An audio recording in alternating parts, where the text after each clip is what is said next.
रात 12 बजे। स्थान अमरावती से थोड़ी दूरी पर बना मराठा परिवार का प्राचीन बाड़ा। नरेश अपने इस खास प्रोजेक्ट के ब्यौरे के लिए आया है। यह बाड़ा कितना सुंदर रहा होगा। बहुत से मराठा परिवार यहाँ साथ रहते थे। यह तो अच्छा हुआ कि मैंने और सुबोध ने इसे नीलामी में खरीद लिया और इसको शॉपिंग मॉल में बदलने के लिए इन्वेस्टमेंट भी ले ली। इनमें रहने में अलग ही आनंद आता होगा। इतने में नरेश को लगा जैसे मानो उसे कोई देख रहा हो। नरेश मुड़ा, पर पीछे कोई नहीं था। क्या ये मेरा वहम था? खैर, वापस काम पर लगता हूँ। कल तक इन्वेस्टर्स को मॉल के प्रोजेक्ट का प्लान जो देना है। यहाँ पर एक एक्सीलेटर बनवाऊंगा। पर जैसे ही नरेश ने एक्सीलेटर की जगह देखने नज़र ऊपर घुमाई, उसे वहाँ कोई खड़ा नज़र आया। हे, कौन हो तुम? और इतनी रात को यहाँ क्या कर रही हो? ये लड़की यहाँ तक पहुँची कैसे? अगर ऊपर से गिरकर अपनी साइट पर मर जाती तो क्या मुसीबत आ जाती। ओ, इन मजदूरों ने आज ढंग से काम नहीं किया। इस सीढ़ी को आज गिरा देना था। क्या मुसीबत है। जाकर उस लड़की को नीचे लाना पड़ेगा। ना जाने बार बार ऐसा क्यों लग रहा है जैसे मुझे कोई देख रहा हो, पर पीछे तो कोई नहीं है। लगता है इस पुरानी इमारत के कारण भ्रम हो रहा है। अरे, ऊपर आकर तो एक दरवाज़ा है। तो क्या वे बच्ची अंदर है? इस दरवाजे को खोलना तो बड़ी मुसीबत होगी। वो लड़की इस प्रोजेक्ट साइट पर मर वर गई तो फालतू में बवाल हो जाएगा। ना ही दरवाजे की कुंडी खुल रही है और ना ही ये दरवाज़ा जोर लगा के खुल रहा है। क्या वे पर्दे के पीछे है? इसे हटाकर देखता हूँ। पर्दे के पीछे कुछ था, पर वो नहीं जिसे नरेश ढूंढ रहा था। बच्चे भी कमाल करते हैं। ये भी कोई लुका छुपी खेलने की जगह है। मैं इस बच्ची की उम्र में जब यूँ खेला करता था तब मेरी माँ तो बहुत परेशान हो जाया करती थी।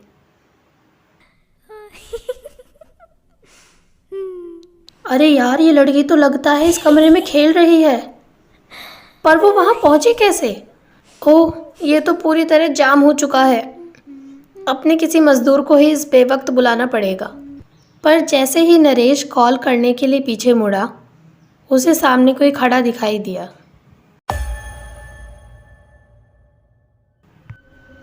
क्या आप उस बच्ची की माँ हैं जो अंदर खेल रही है? आप ज़रूर उसी को ढूंढते हुए आई होंगी। आप कुछ बोल क्यों नहीं रही हैं? क्या आपने ही उसे उस कमरे में बंद किया है? वह औरत बिना कुछ बोले, बिना कुछ भाव दिए, बस एक टक नरेश को घूर रही थी। क्या तुम इस ताले को तोड़ सकती हो? जवाब दो, नहीं तो मुझे पुलिस बुलानी पड़ेगी। पर उस औरत से कोई जवाब नहीं मिला। वो बल्कि 2 कदम आगे बढ़ गई। नरेश समझ नहीं पा रहा था कि हो क्या रहा है। क्या तुम बहरी हो या तुम बोल नहीं सकती? वो औरत बिना किसी हाव भाव के सीढ़ियाँ उतरने लगी।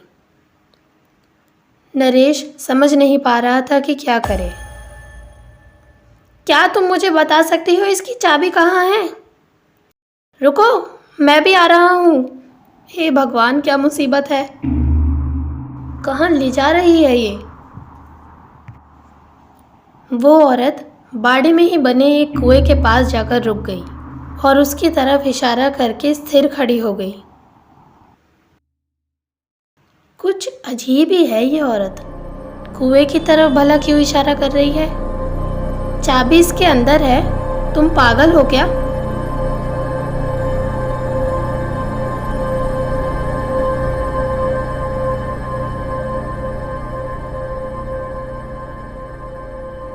Oh my God!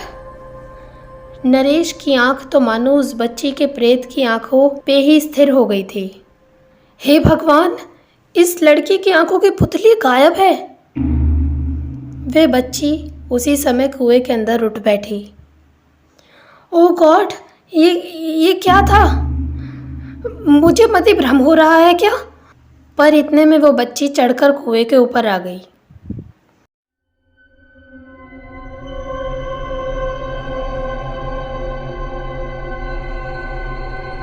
पलक झपकते ही नरेश कुएं में खिंचता चला गया। बाबा बचाओ, बचाओ, मैं मरना नहीं चाहता। आ! कुछ ही देर में सब शांत हो गया। रात दिन में बदलने लगी और दिन फिर रात में। ऐसा करते 7 दिन बीत गए। नरेश के साथ उस रात क्या हुआ किसी को नहीं पता चला। हाँ, उसकी कार ज़रूर लवारिस पड़ी हुई दिखती थी मज़दूरों को। अंततः उसे पुलिस ने इन दिनों में उठवा लिया। 7 दिन बाद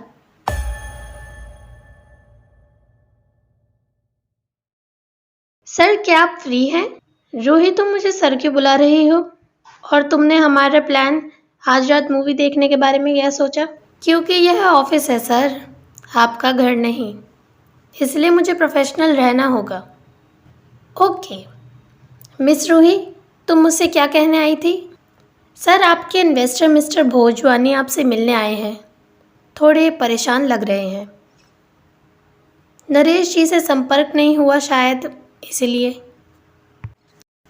ठीक है, उन्हें अंदर भेज दो। और सर, एक और बात। यस मिस रूही, काम के बाद मूवी का प्लान अच्छा है। सुबोध जी, 7 दिन हो गए मिस्टर नरेश से कोई बात नहीं हुई। क्या आपको ये बात पता है?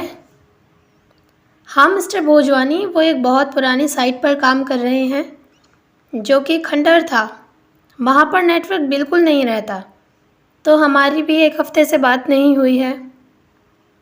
यही बात तो मुझे परेशान कर रही है, कहीं वह किसी मुसीबत में तो नहीं। चिंता की कोई बात नहीं मिस्टर भोजवानी, आप बिना वजह परेशान हो रहे हैं। क्या सच में ऐसा है?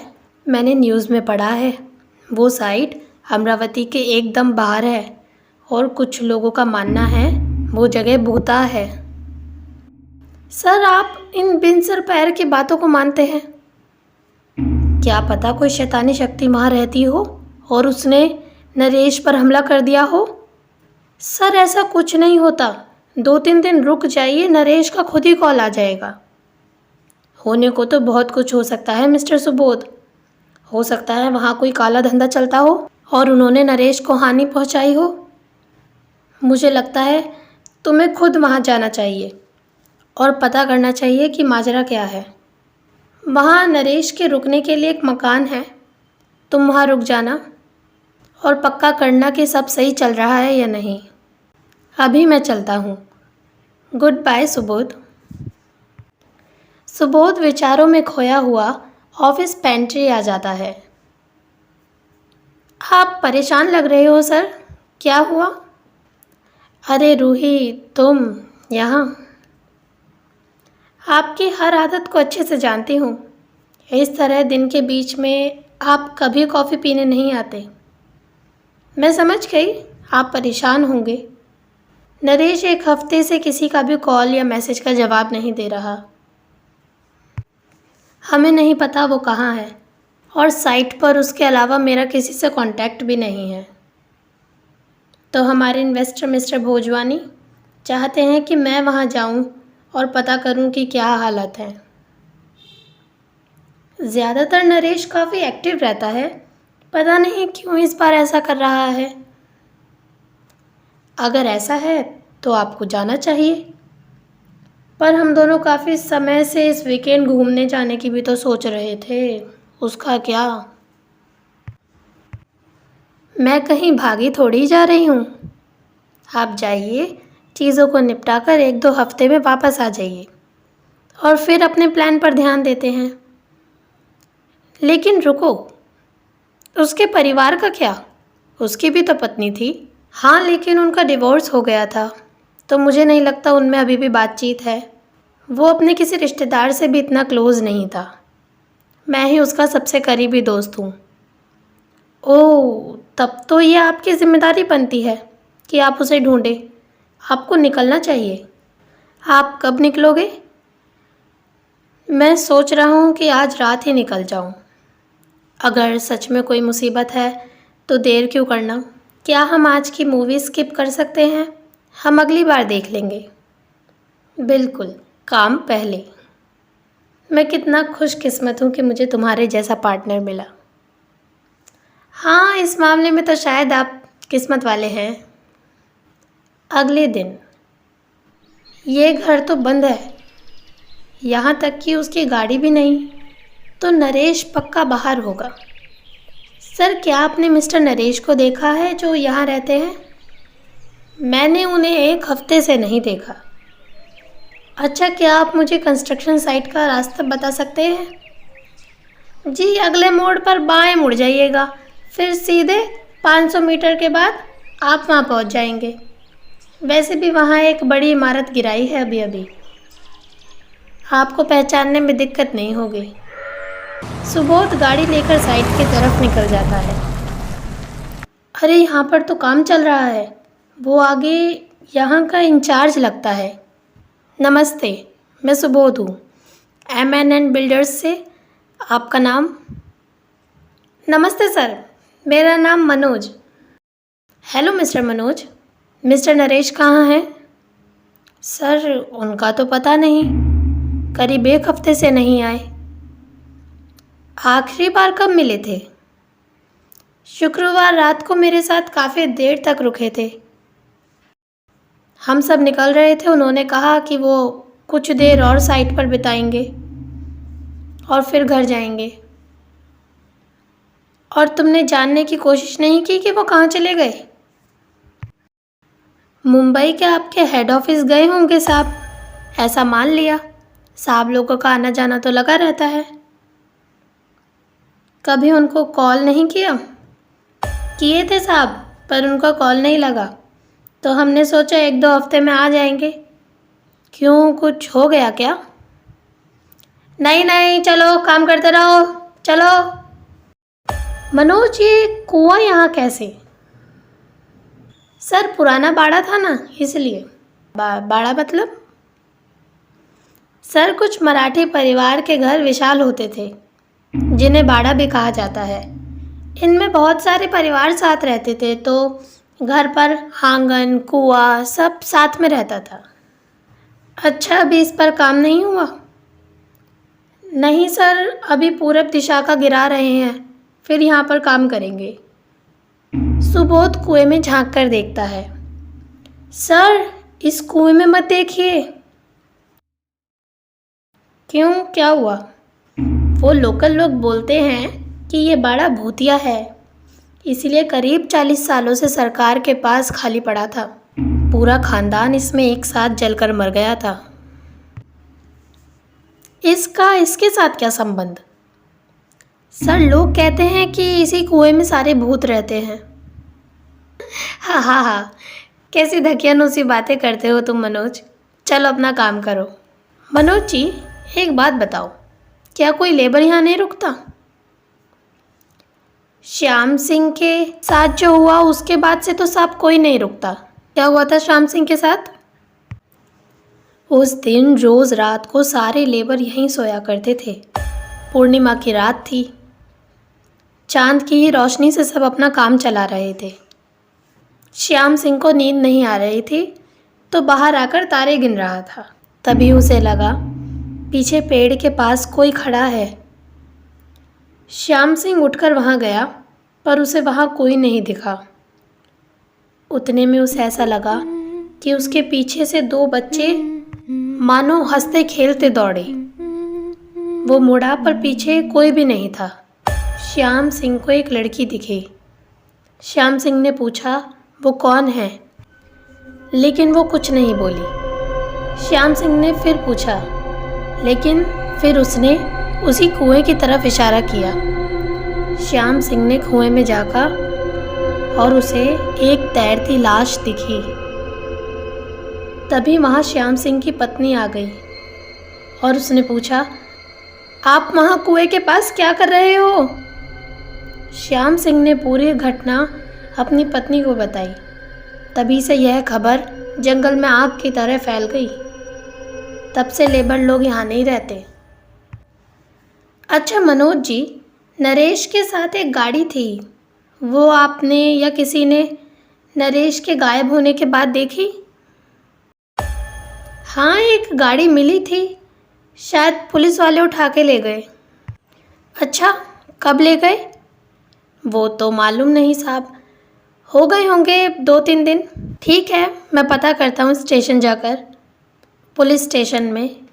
जी सुबोध जी, देखिए इतनी बड़ी गाड़ी अगर ऐसी खड़ी मिलेगी तो चोर उठाकर ले जाएगा कि नहीं? उससे अच्छा हमने संभाल कर रख ली। आइए आपको दिखाते हैं। Okay sir, thank you. ये देखिए सुबोध जी, ये गाड़ी है, क्या आप इसे पहचानते हैं? हाँ, ये मेरे पार्टनर नरेश की है। ये आपको कहाँ मिली? वो बाड़े का बड़ा दरवाज़ा है ना, उसके बाहर 2-3 दिन से पड़ी थी। रोज़ गश्त पर जा रहा था कांस्टेबल, उसने देखा, फिर स्टेशन में आकर बताया, हमने उठवा ली। ओके परिमल, आकर इनकी रिपोर्ट लिख लो। सुबोध रिपोर्ट लिखवाकर नरेश के घर आ जाता है। नरेश अचानक गायब कहाँ हो गया? कहीं उसकी हत्या? नहीं, वो कहाँ गया होगा? और उसे कोई किडनैप भी क्यों करेगा? और किया भी है तो किसी का पैसों के लिए कॉल तो नहीं आया? अरे किसी का कॉल आ रहा है। ओह, रूही का। हेलो, कुछ पता लगा नरेश का? नहीं यार, कुछ समझ में नहीं आ रहा। उसकी गाड़ी मिली? हाँ मिली। उसके पास और कोई भी गाड़ी थी क्या?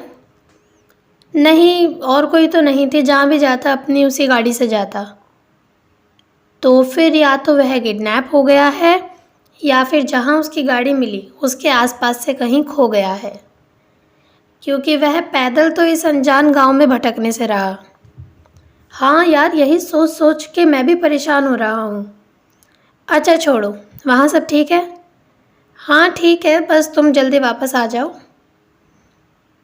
हाँ चलो, अच्छा रखता हूँ, लगता है मुझे साइट पर जाकर थोड़ी और तहकीकात करनी चाहिए। हाँ ठीक है। सुबोध साइट पर काम देखने जाता है, पर वहाँ पर मज़दूरों के बीच में एक अलग ही फुसफुसाहट चल रही थी। यह सब क्या चल रहा है मनोज? जब से मज़दूरों को पता चला है कि नरेश साहब गायब हैं, अफवाहें तैरने लगी हैं। तभी मज़दूर श्याम दौड़ता हुआ आता है। बाबूजी, वे कह रहे हैं कि वे अब काम नहीं करेंगे, बहुत बुरी अफवाहें चल रही हैं। सुबोध मज़दूरों को सांत्वना देने के लिए बात करने जाता है। देखिए आप लोग चिंता मत कीजिए, किसी को कुछ नहीं होगा। पर मज़दूर सुबोध की बात सुनने को तैयार नहीं थे। सर, आप मुझे कुछ समय दीजिए, मैं बात करता हूँ। अभी आप घर जाइए, मैं रात को आकर आपसे मिलता हूँ। रात के 8 बजे सुबोध हॉल में बैठा टीवी पर फिल्म देख रहा था। तभी दरवाजे की घंटी बजी। मज़दूरों ने काम करना बंद कर दिया साहब, सब गायब हैं, कोई वहाँ नहीं रहना चाहता। तुमने उन्हें जाने कैसे दिया? इतना सा भी काम ना हो सका तुमसे? आपको हम पर भरोसा नहीं हो रहा तो कोई बात नहीं, मैं आपको चैलेंज करता हूँ कि एक रात वहाँ गुजार कर दिखाइए। अगर आप सुबह वहाँ जिंदा मिले तो मज़दूरों को खुद ही यकीन हो जाएगा कि वह जगह भूता नहीं है। ये कोई पिक्चर चल रही है जो मुझे बेहुदे चैलेंजेस दे रहे हो? साहब, मज़दूर तब तक नहीं करेंगे जब तक उनकी शंका नहीं मिट जाती, और उनकी शंका मिटाना आपका काम है। बदले में मैं आपको प्रॉमिस करता हूँ कि आपका बचा सारा काम मज़दूरों से दिन रात एक करवाकर 1 हफ्ते के अंदर कंप्लीट करा दूंगा। ठीक है, तो मैं भी तुम अंधविश्वासियों को ये साबित कर दूंगा कि वह जगह भूता नहीं है। मनोज के जाते ही सुबोध रूही को कॉल करता है। हेलो रूही, तुमसे कुछ ज़रूरी बात करनी है। मैं आज रात उस बाड़े में रुकने जा रहा हूँ। क्या कह रहे हो सुबोध? रात भर? ऐसा मत करो, उस जगह के बारे में बहुत अफवाह है। और फिर नरेश का गुम हो जाना भी तो कहीं ना कहीं उस बाड़े से ही जुड़ा हुआ है। हाँ, पर रूही, यह करना बहुत जरूरी है। मजदूरों ने काम करने से मना कर दिया है। अगर काम पूरा नहीं होगा तो मेरी नौकरी चली जाएगी। अरे नौकरी तो क्या, हो सकता है हमारे सबके अगेंस्ट वो मिस्टर भोजवानी फ्रॉड का केस कर दे। सुबोध, प्लीज मत जाओ। उस जगह मुझे कुछ सही नहीं लग रहा। एक रात गुजारना बहुत खतरनाक हो सकता है। मैं तुम्हें खोना नहीं चाहती। रूही, मेरी चिंता मत करो, मुझे कुछ नहीं होगा। अगर एक रात गुजारने से उन मजदूरों को काम पर वापस ला सकता हूँ तो इतना छोटा सा काम तो मैं कर ही सकता हूँ। चलो बाद में बात करते हैं, बाय। मेरी बात सुनो। अरे फ़ोन ही काट दिया। सुबोध बैग कार की पिछली सीट में रखता है और वहाँ से निकल जाता है। रात के 9 बज रहे थे और सुबोध कार से साइट पर पहुँच चुका था। सुबोध कार से उतरता है, साइट की तरफ देखने लगता है। मैंने कभी सोचा भी नहीं था कि ऐसे खंडहर जगह पर रात गुजारनी पड़ेगी। किस्मत पे क्या क्या खेल खेलती है। रात गुजारने के लिए मैंने ज़रूरत की सारी चीज़ें पैक करके रखी हैं। खाना, पानी, लालटेन और लकड़ियाँ आग जलाने के लिए, हाँ, सब रख लिया है। जगह तो वाकई बहुत सुनसान है और इतनी सुनसान जगह को देखकर तो कोई भी भूत प्रेत की बातों पर यकीन कर लेगा। यह तो रात में और भी भयानक प्रतीत हो रहा है। बहुत ही विशाल बाड़ा है ये। पहले कुछ आग जला लेता हूँ ताकि कुछ अच्छे से देख सकूं। मैं इन बातों को बिल्कुल नहीं मानता। मैं इनकी बातों को झूठा साबित करके रहूँगा। अब रूही को मैसेज कर देता हूँ कि यहाँ पहुँच गया। अब यहाँ आ ही गया हूँ और इतनी बड़ी रात गुजारनी है तो क्यों न इस जगह को थोड़ा तराशा जाए। यहाँ इतना अंधेरा है कि इन मज़दूरों ने एक लाइट भी नहीं लगा रखी। अच्छा हुआ मैं लालटेन ले आया, इसकी मदद से जगह को अच्छे से देखा जाए, अंदर चलकर देखा जाए। यह तो बहुत ही विशाल है। यहाँ तो बहुत से परिवार साथ रहते होंगे। कहाँ से शुरू किया जाए? हाँ, यहाँ से शुरू करता हूँ। यह अभी तक टूटा नहीं है। हो सकता है उनकी कुछ चीज़ें दिख जाएं, तो देखने में म्यूज़ियम जैसा मज़ा आ जाएगा। अरे क्या बात है, पुरानी पेंटिंग लगी हुई है। देखे तो इसमें कौन कौन बना हुआ है। कितने लोग हैं, हे भगवान, 24-25 के तो ऊपर ही होंगे।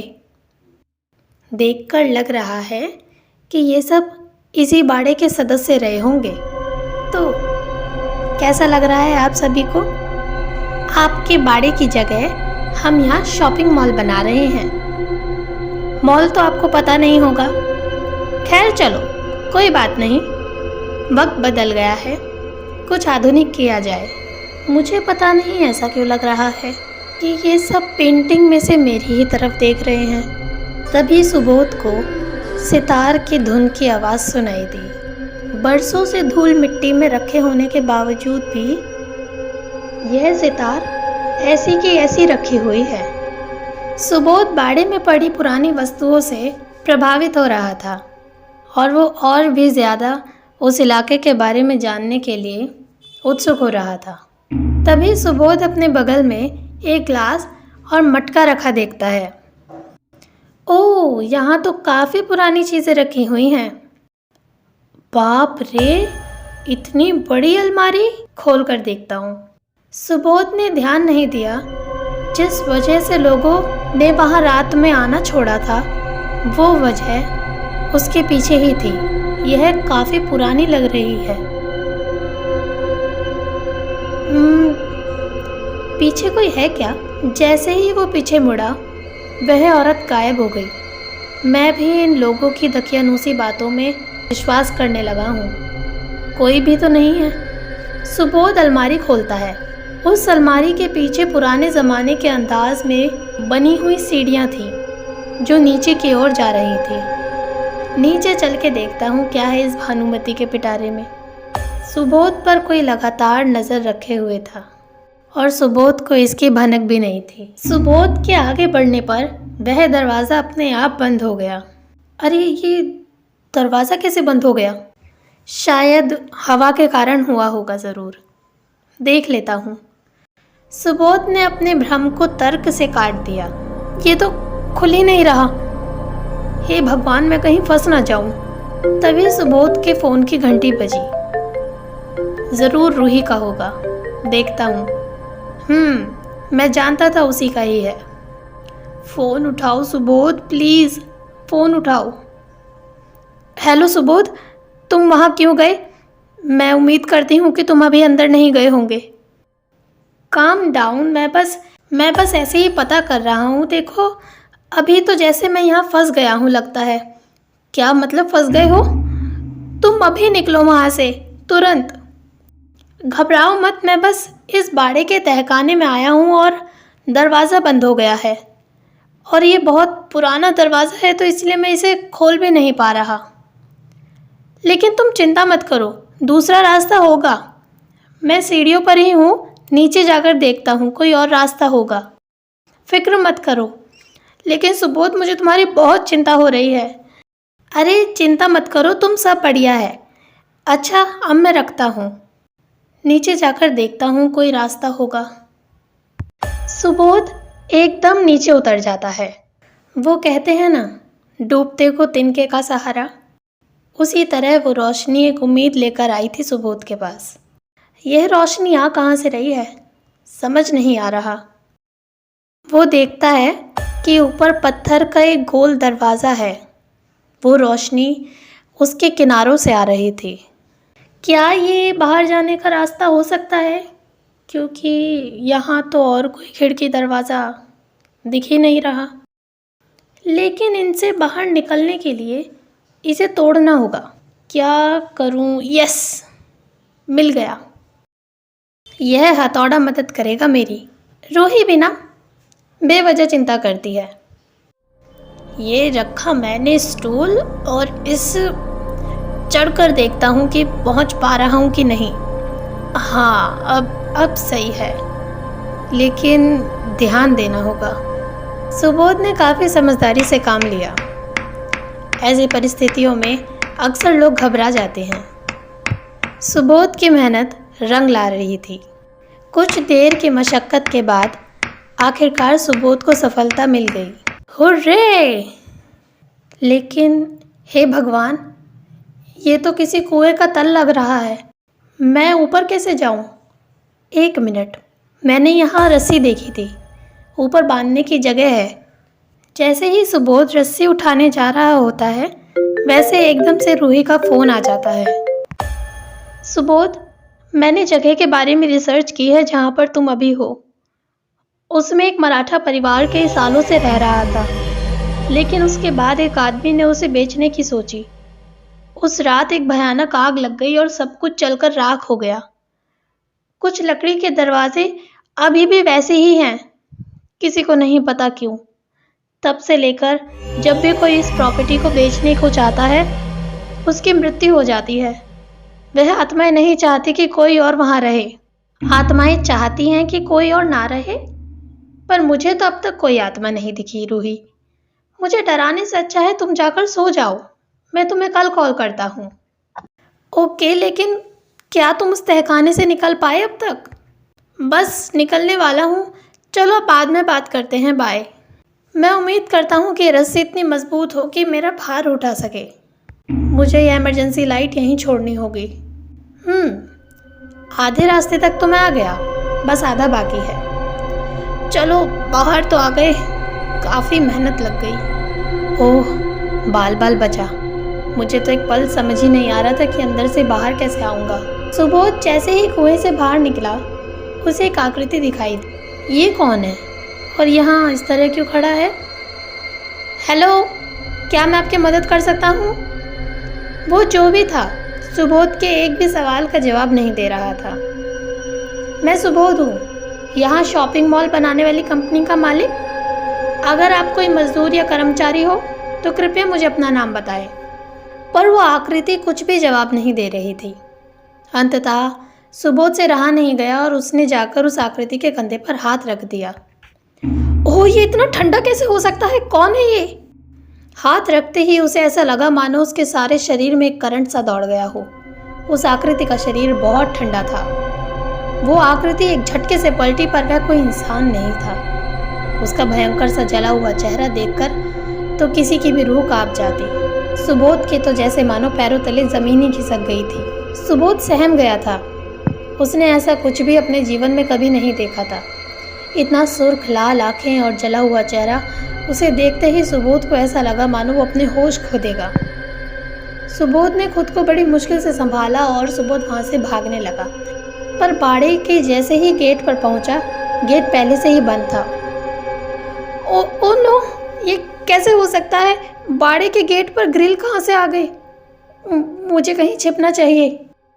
उसे उसके दाएं हाथ पे एक सीढ़ी दिखाई दी। कहीं और जाने की तो जगह नहीं। ओह, यहाँ एक सीढ़ी है। पर जैसे ही सुबोध सीढ़ी की ओर मुड़ा, वहाँ पर एक छोटी बच्ची खड़ी थी। हो, इसकी भी आंखें पूरी तरह सफ़ेद है। क्या हो रहा है ये मेरे साथ? सुबोध को कुछ सोच नहीं रहा था। वो सीढ़ियों पर ही दौड़ पड़ा। ओह, अब मैं क्या करूँ? एक तरफ बंद दरवाज़ा है जो ना जाने कब से लॉक होगा, और दूसरी तरफ ये पर्दा। हो सकता है इसके पीछे आगे जाने का रास्ता हो। सुबोध ने जैसे ही पर्दा ऊपर किया, उसके पीछे खड़ी आकृति देखकर उसके पसीने छूट गए। सुबोध तेजी से मुड़ा और बंद दरवाजे की ओर भागा। सुबोध तेजी से दरवाजे को धक्का देने लगा। सुबोध ने आखिर एक झटके से दरवाज़ा खोल दिया। सुबोध ने रूम में घुसते ही दरवाजे को बंद कर दिया। अब मैं सुरक्षित हूँ। पर जैसे ही सुबोध पीछे मुड़ा, उसके सामने दिल दहला देने वाला दृश्य था। पेंटिंग में उसने जो आकृतियाँ देखी थी, वो सारी उसके सामने खड़ी थी, और अगले ही क्षण सुबोध का शरीर ज़मीन पर एक ज़ोर आवाज़ के साथ गिर पड़ा। अगली सुबह मनोज और सभी मजदूरों ने सुबोध को बेहोश पड़ा देखा। सबके मन में डर घर कर गया। सभी मजदूर तुरंत वहाँ से भाग गए। सुबोध ने इन्वेस्टर्स को सारी बात बताई और उस बाड़े के काम को वहीं रोक दिया गया।